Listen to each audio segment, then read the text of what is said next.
Okay, YouTube, we are back.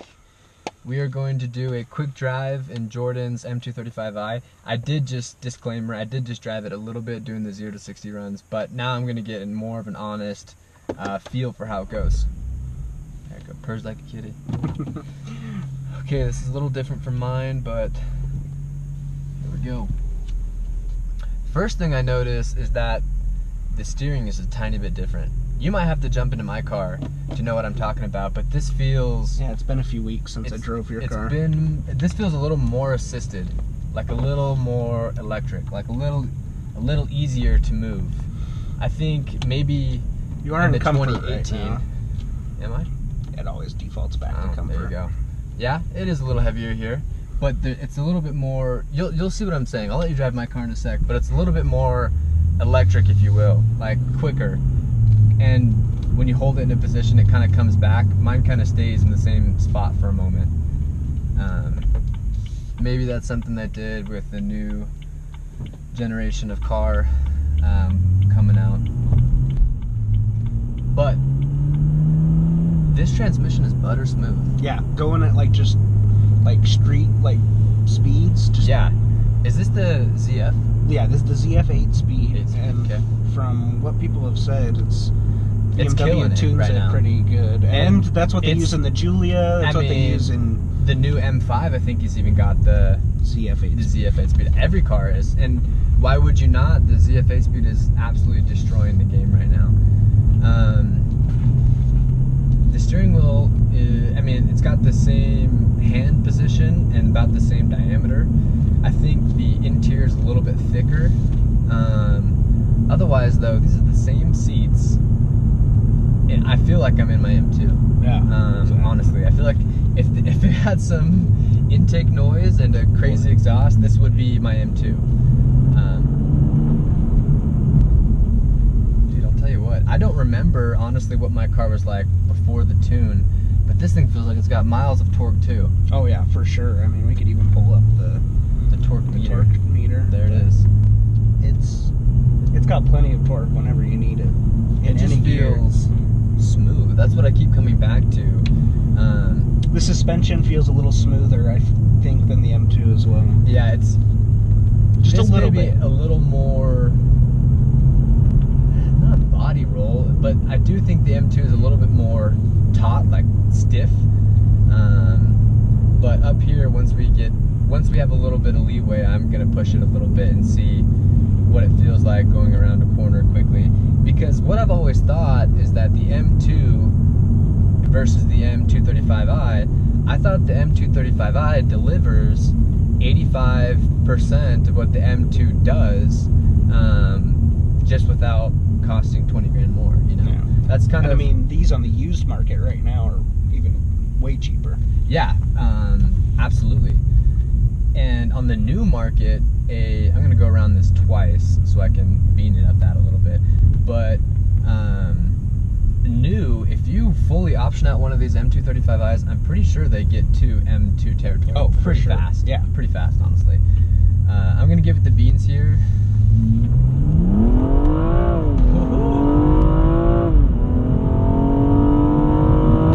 And it feels like it's got the same torque. The brakes don't feel as grabby. Very similar. I think it's got a little more roll. A little more roll. But that's not always bad. That's known. People love the Miata for that. Mm-hmm. I feel like my car's got a gentle roll to it. You really have to coax it, really have to kind of push it into a rolly situation, but you can feel it. Roll's a bad word. Squat. Yeah. I think squat is what these cars do well. They squat over, they put the weight on the outside tire. And with these trick differentials they have, they can manage that power very well. Your car definitely turns. It turns a tighter turning ratio. Very, very much. I've done that turn a million times in my car. This is very practical information, but this has a much smaller turning radius than my car. It's got the same feel to it. Your gears are long though. That ZF 8-speed got a little bit longer gears. I wonder if you switch it over into the sport on the transmission.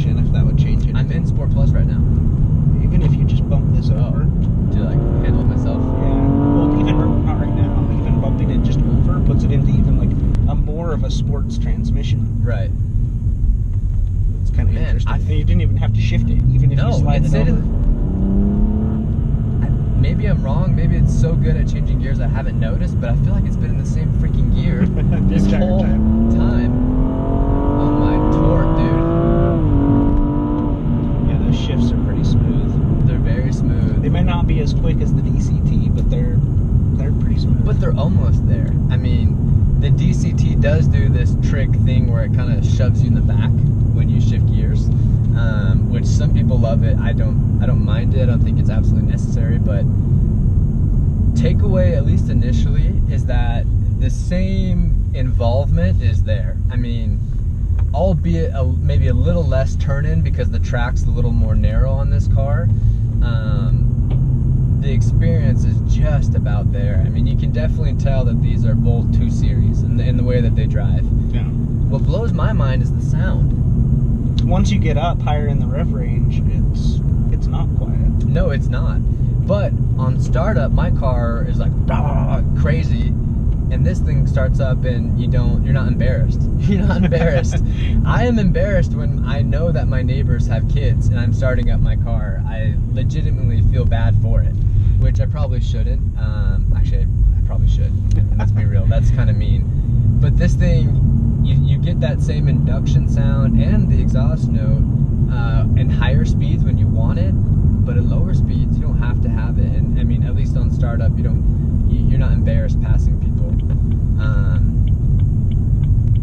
And the gearing. I wonder if it's an 8-speed.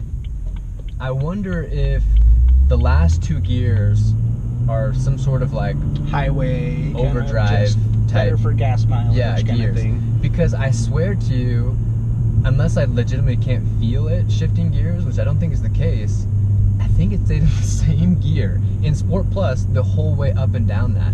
Whereas we're gonna jump in mine real quick, but it just I think the gear ratios are really short. I think that's to aid it out of corners and make sure you got peak power immediately when you need it, when you want it. It's probably better for, tight nippy corners, making sure you got all the power that you possibly can handle. But yeah, do I think it's worth another 20 grand more? I don't know. The driving, if you base it just on what we did here, the driving experience, I would say probably not. If you base it on the whole experience, having an M car, the crazy exhaust, the haunches, everything, yes. Kind of I think the whole package. The whole package, it's definitely worth 20 grand more. But if you take it just, if you are blind and you get in the driver's seat and you drive these cars, it won't feel like 20 grand difference. I promise you that. Very interesting. Very interesting. Let's jump in this car and let's hit that back to back. We are back. I literally just got out of Jordan's car. It's sitting right here next to mine. I'm going to get back in mine. I want to see exactly if I'm playing tricks on myself. I want to go back up that same road right now, see how close together these gear ratios are, and get some more feedback, at least to my own self, what's going on here. So let's start it up. You got the 7-speed compared to the 8-speed, so you would think those would be closer to gear ratios. Absolutely, that would make the most sense to me. And I wonder how much of the noise of that car is coming across on the camera, because up in the higher rev range, it sounds good. It does sound good.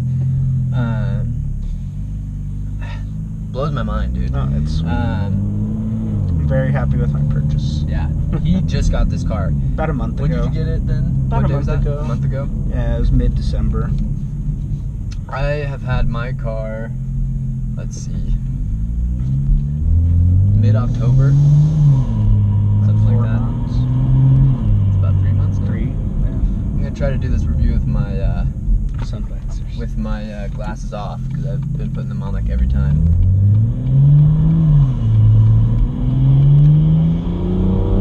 What do you notice?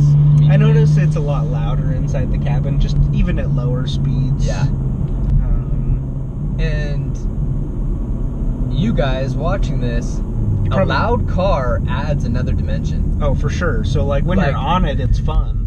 When you're on it, like, for example, and just even at lower, well, sorry, but yeah, even at lower speeds, it's like you feel like you're going faster because it's louder. You feel feel like you're going so much faster. Putting a downpipe or a full exhaust on a car, you might as well have given it 30 or 40 imaginary horsepower, because that's what it sounds like. It sounds like you're going 50 when you're going 30. When you're going 30. Exactly. There's a level of drama and emotion to it that can't be recreated through actual visceral speed, which is interesting, but your mind will play tricks on you and that will happen.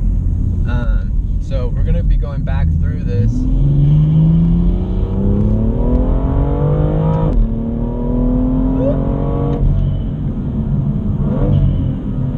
can hear it. This does squat a little bit too. You can hear it kind of, or you can feel it kind of pushing over. Kind of lean a little bit, but not nearly as much. Do you feel the huge kick right there? So that's 2 gear shifts. I mean, where it was probably one in it was my kind car. of the same in yours, like the whole way through. The torque in your car is so fat that it honestly, it was fine. It was going really fast. Yeah, it was you pulling the entire time. You didn't have to shift down. It wasn't completely necessary. Yeah, you definitely feel the transmission more in this car. And that's where my battery died. What I'm gonna go over now is if that used M235i that we tested is comparable to the brand new 2018 M2 that I have. Now, disclaimer, his car was close to 35,000 and my car was close to 60,000. So there's quite a bit of a difference in between the cars, but roughly, if you're going on the used market, the difference is gonna be 20 some odd thousand, anywhere from $20,000 to $30,000 difference. So the question we have is the M2 $20,000 better? And the short answer is, there's no short answer, it's complicated. Basically, if you took me and you blindfolded me and you put me in the driver's seat of this car and we went up and down that road, and then I was blindfolded again and put in his car and we went up and down that same road, I would say no, there isn't a $20,000 difference. The experience is very much similar. I mean, both the cars have the same wheelbase, both of the cars are very small, compact, they have the same engine. The experience is very similar. What isn't, I guess the marginal areas where the M2 really shines is firstly the brakes. The first time I really hit the gas in Jordan's car, I was going around a corner, I hit the brakes and the pedal travel was significantly further and it was not as confidence inspiring as the M2 brakes. And that makes sense. I mean, they're bigger brakes, they come straight off the M3, M4. So the brakes are the first thing where you can tell the difference.